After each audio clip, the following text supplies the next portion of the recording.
always thought my wedding day would be the happiest moment of my life. But instead of joy, it turned into chaos I never saw coming. One moment I was smiling in my white dress, and the next, everything exploded.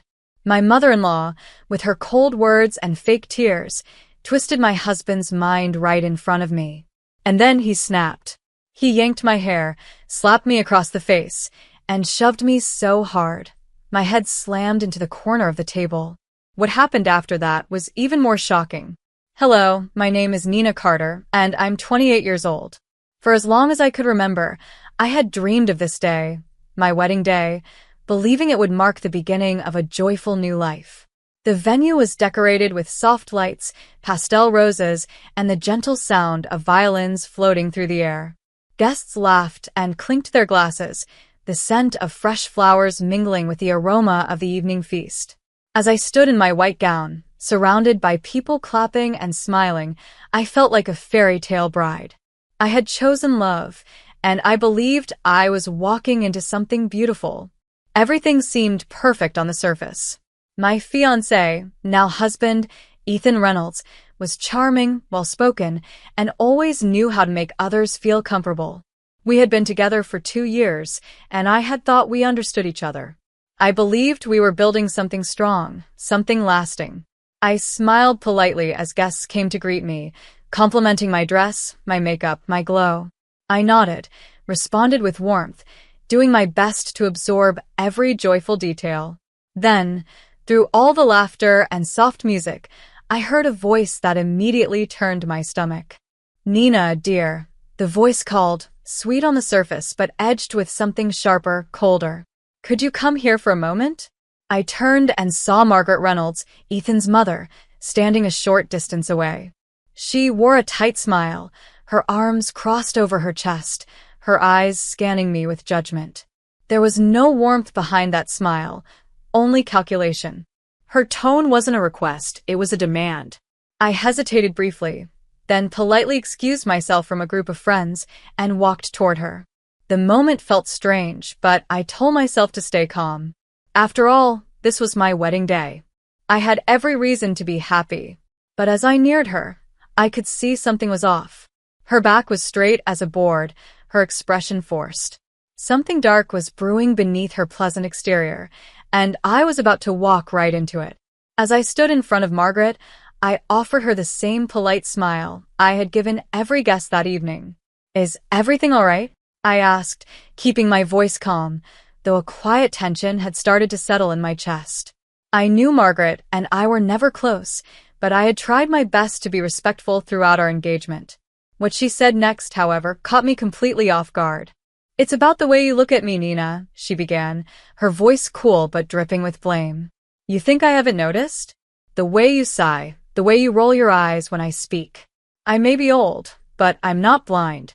You don't respect me, and now, on my own son's wedding day, you've been worse than ever. I blinked, stunned. I think you're misunderstanding me, Margaret. I replied gently. I've never disrespected you. I've always tried to be polite. Polite, she snapped. You're cunning. You've been turning Ethan against me since the beginning. And don't you dare pretend otherwise. Her voice grew louder, drawing the attention of nearby guests. I noticed heads turning. A few people whispered behind their hands, sensing the tension that was now thick in the air. I tried to keep my voice steady. Margaret, I promise, that's not true. I want nothing more than peace between us. At that moment, Ethan appeared beside us, clearly sensing that something was wrong. His eyes darted between his mother and me. What's going on? He asked, brows furrowed. Before I could say a word, Margaret reached for his arm with trembling hands and leaned in like a wounded mother. Your wife has been cruel to me, she said, tears welling in her eyes. She talks down to me, treats me like a burden. Even today, of all days, she's been nothing but cold.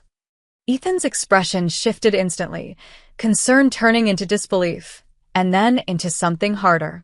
Is that true, Nina? He asked, staring straight at me. No, it's not true, I said, heart pounding. I've never treated her with disrespect. She's lying. Margaret interrupted with a dramatic sob. I'm your mother, Ethan. I raised you. Would I lie to you on your wedding day? The moment felt unreal. I was standing in front of the man I had just married, being accused of something I hadn't done, by someone who had never accepted me. And now, all eyes were on us.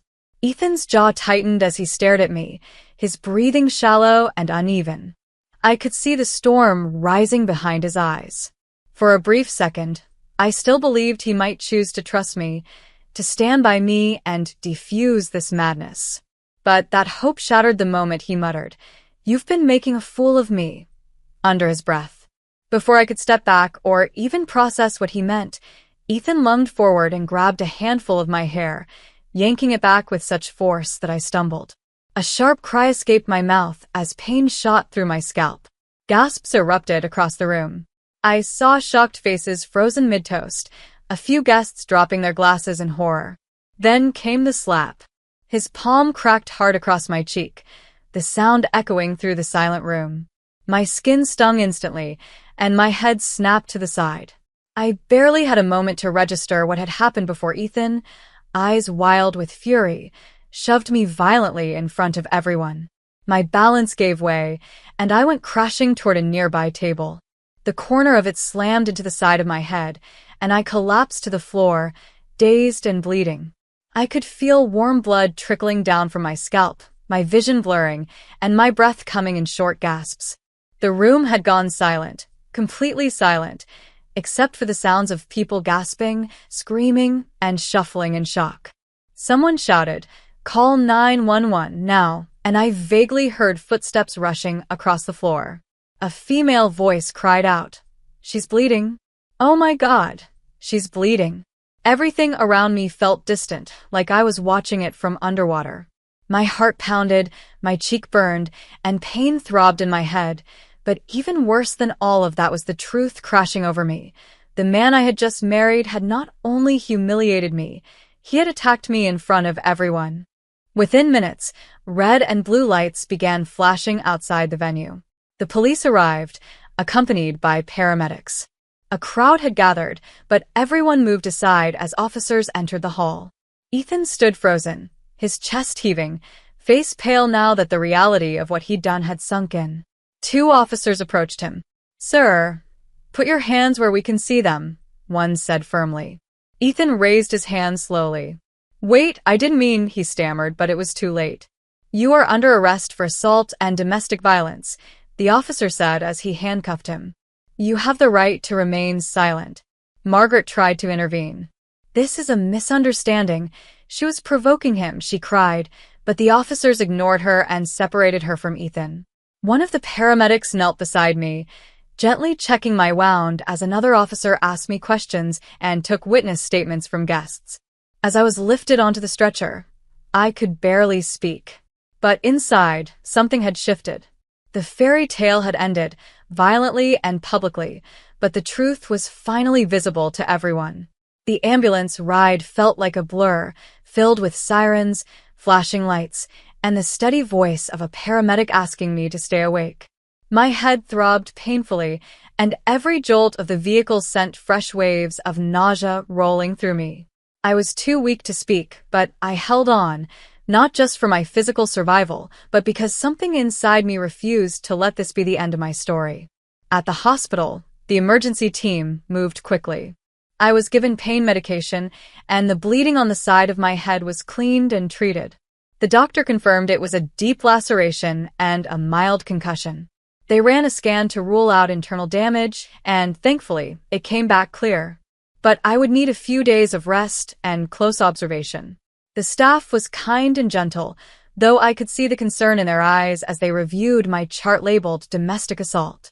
I lay in a quiet room later that night, the sounds of machines softly beeping around me, the sharp smell of antiseptic in the air. I stared at the ceiling, my face swollen, the bandage around my head tight and uncomfortable.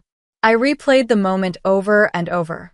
The way Ethan had snapped, the way Margaret had pushed the situation, and how no one had stepped in until it was too late. And yet, I didn't feel like a victim. Not anymore. The pain, the injury, the shame, they were all very real. But something else had risen up in me too. A fire. A will to fight back. not with violence or rage, but with the truth and the law. I had given my trust to the wrong people, but now I would reclaim my power one step at a time. The next morning, an officer returned to take my full statement. I told them everything: Margaret's accusations, Ethan's reaction, and the attack itself. Several guests had already given statements confirming what they saw. The officer assured me that charges were being processed and that Ethan would remain in custody. Before he left, he asked gently, "Do you intend to press full charges, ma'am?" I didn't hesitate. "Yes," I said. "Every charge possible. I want a restraining order. And I want a divorce." The officer nodded. "You're doing the right thing." That day, I also called a lawyer and scheduled an emergency consultation. The wound on my head may have been fresh, but so was my decision. I would not go back. I would not be silenced. And I would make sure Ethan and Margaret answered for everything they had done. After I was discharged from the hospital 2 days later, I didn't go back to Ethan's house, or even to the apartment we were meant to move into after the wedding. Instead, I stayed with my childhood friend Rachel, who had rushed to my side the moment she heard what happened. Her presence was a blessing. She didn't press for answers, didn't shower me with pity. She simply sat with me, made tea, and reminded me that I wasn't alone. But I knew kindness wouldn't be enough to protect me, not from Ethan, and certainly not from Margaret. The incident at the wedding had only been the breaking point. Looking back, I saw so many signs: subtle manipulation, emotional pressure, strange financial behavior I had ignored. Now I wanted answers. And I wanted proof. That's when I decided to hire a private investigator named Darren Cole. He came highly recommended for handling sensitive domestic cases, and when I met him in his quiet office on the west side of town, I was struck by his professionalism and focus. "Miss Carter," he said, flipping open a notepad, "I understand you're seeking evidence." "Yes," I replied firmly. "Not just about the assault. That's already documented. I believe Ethan and Margaret were hiding other things. Financial things.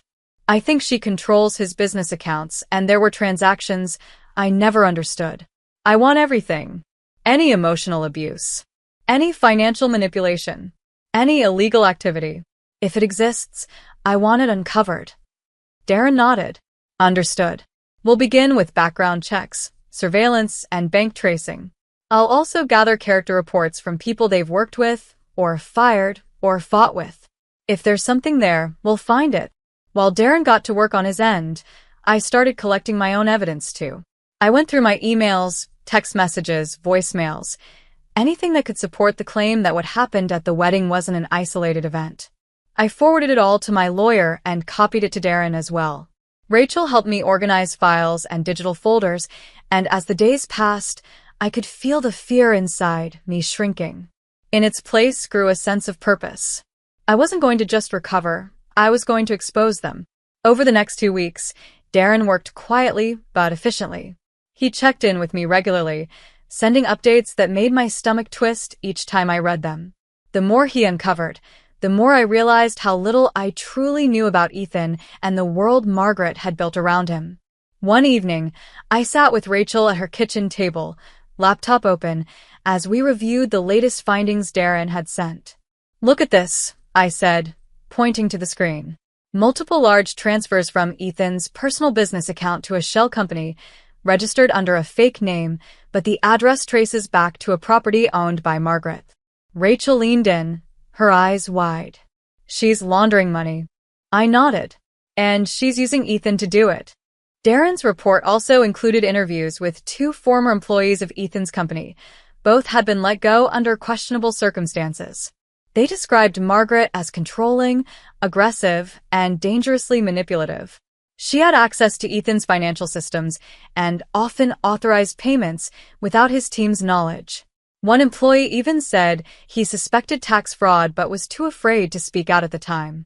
Alongside this, Darren found something even more alarming: a prenuptial agreement Ethan and Margaret had secretly altered without informing me. My original signed copy was missing, and Darren discovered an updated version filed quietly 2 weeks before the wedding that included severe financial restrictions on me in the case of divorce. It was forged. My signature had been digitally manipulated. I forwarded everything to my attorney immediately. This isn't just about abuse anymore, I told Rachel as I sat back in the chair, exhausted but burning with anger.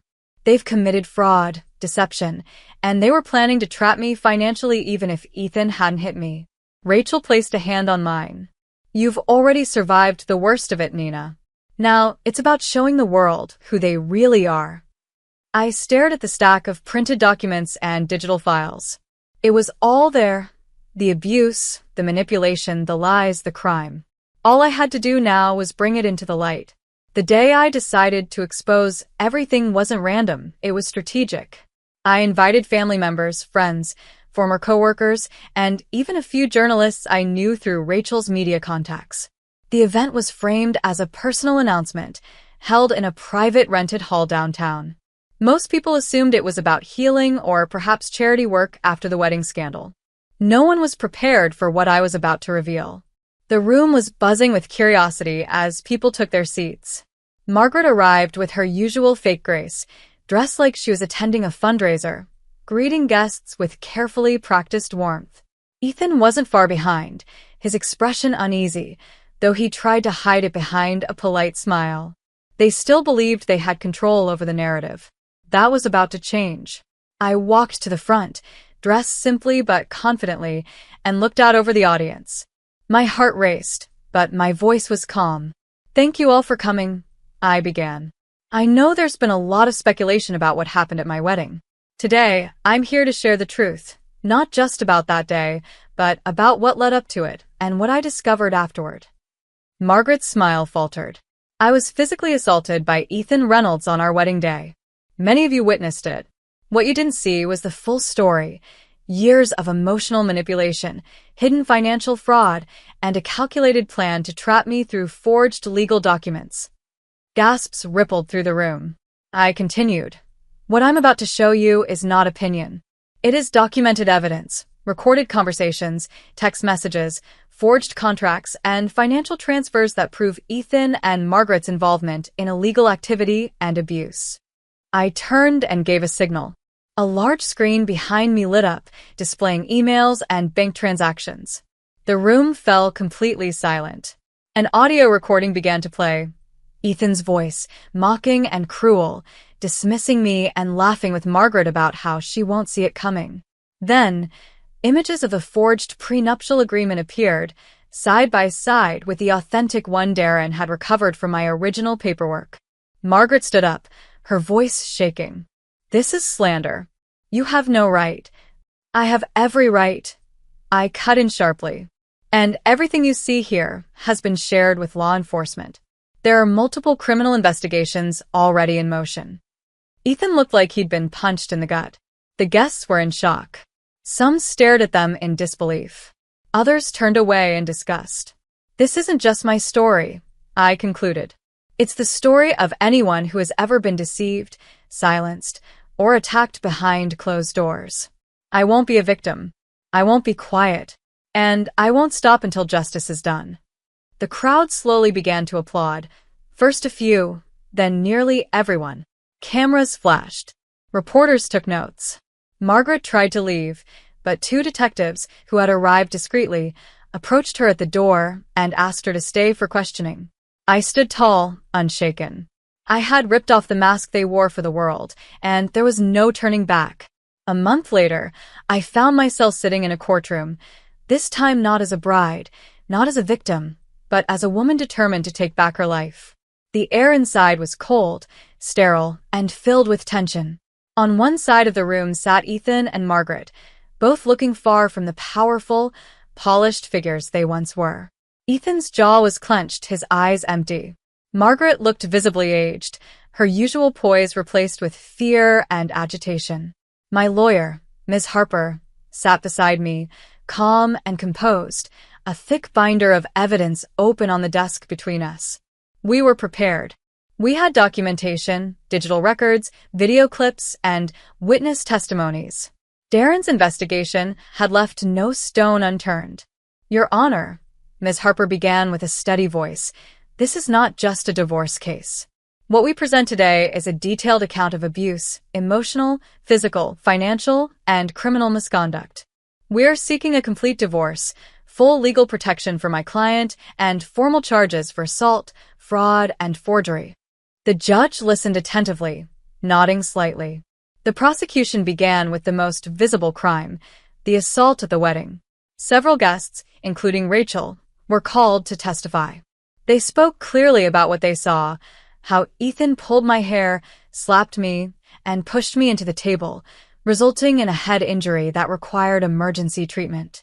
The medical report was submitted, along with photos of my injuries. Ethan tried to defend himself. It was a mistake. I lost control for a second. I was provoked. His voice cracked, but no one looked convinced. Margaret's defense was weaker. I only wanted to protect my son, she said. Nina twisted everything. But their words fell flat.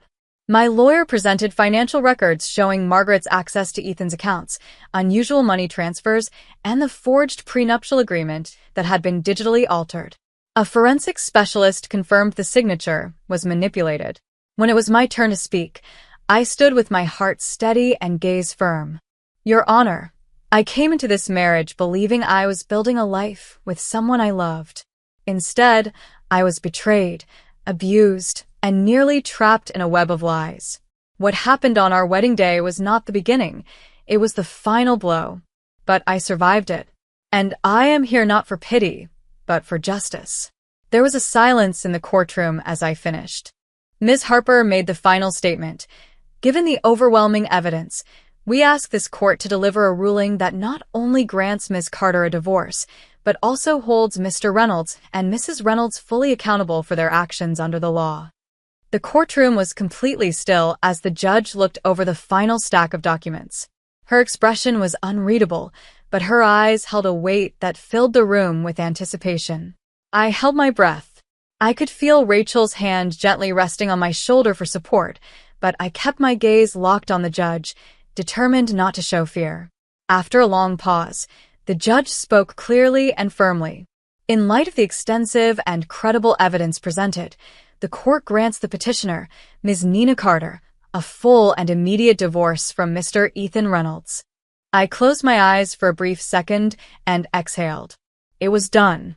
But she wasn't finished. Furthermore, she continued, this court finds Mr. Reynolds guilty of domestic assault and aggravated battery, supported by medical records and eyewitness testimony. For this, the court sentences Mr. Reynolds to 7 years in state prison, without the possibility of early release. Gasps filled the courtroom. Ethan's head dropped into his hands. The judge then turned her gaze toward Margaret, who had gone pale. Mrs. Margaret Reynolds, you have been found complicit in financial fraud, manipulation of legal documents, and aiding in the concealment of abusive behavior. The forged prenuptial agreement alone constitutes a felony under state law. You are hereby sentenced to 5 years in prison for fraud and conspiracy. Margaret let out a muffled cry. It echoed strangely in the silent room, where everyone was now looking at her with a mix of disbelief and disgust. The gavel came down. Court is adjourned. The sound of it was final, like a door slamming shut on a long, painful chapter of my life. As the guards led Ethan and Margaret out of the courtroom in handcuffs, I stood silently. I didn't gloat. I didn't cry. I simply stood tall, knowing I had done what I needed to do, not just for myself, but for every woman who had ever been silenced, every person who had ever been manipulated, abused, and made to feel small. I had taken back my voice. And this time, no one could take it from me. Weeks passed after the trial, and with every passing day, the weight that had once pressed on my chest began to lift. The headlines faded, the public attention slowly shifted, and for the first time in a long while, I could breathe without fear. I wasn't just free on paper. I was free in spirit. I moved out of the city and found a quiet home nestled in the hills just outside a small town called Edenbrook. The house wasn't large or luxurious, but it was mine. It had a wraparound porch, a garden that needed work, and a view of the mountains that turned golden every evening. I spent my mornings with a warm cup of tea, watching the sun rise in peace. There was no shouting, no tension, No walking on eggshells, just birdsong and wind through the trees. Rachel stayed in touch, visiting often and reminding me of how far I'd come. Sometimes we'd sit for hours, talking about everything and nothing. She never treated me like a victim, only like a woman who had fought hard and won. Her friendship had been my lifeline during the darkest moments, and I would never forget that. I started writing again. Just small journal entries at first, then essays, then articles. One of them, about surviving emotional and physical abuse, was picked up by a local women's magazine. The response was overwhelming. Messages poured in from readers who had felt seen, heard, and inspired. I realized that telling my story wasn't just healing, it was powerful. People still ask me sometimes, "How did you get through all of it?" And my answer was always the same: by refusing to let them define me. What Ethan and Margaret did was cruel, calculated, and damaging. But they didn't break me. They revealed who they were, and in the process, I discovered who I truly am: stronger, wiser, and more fearless than I ever imagined. As the sun set over Edenbrook one evening, painting the sky in shades of orange and lavender, I stood on my porch and smiled. The woman I once was, the hopeful bride in the white gown, she was gone. In her place stood someone braver. Someone who fought back. Someone who won. This was not the end of my story. It was the beginning. Thank you so much for listening to my story. If my journey inspired you, or if you know someone who needs the strength to stand up for themselves, please don't forget to like this video. It truly helps share these stories with others who need them. I'd love to hear your thoughts, your experiences, or your support in the comment section below. Every voice matters. And if you want to hear more powerful stories like mine, real, raw, and filled with truth, make sure to subscribe to this channel. Your support allows more voices to rise and more stories to be told. Until next time, stay strong, stay kind, and never be afraid to speak your truth.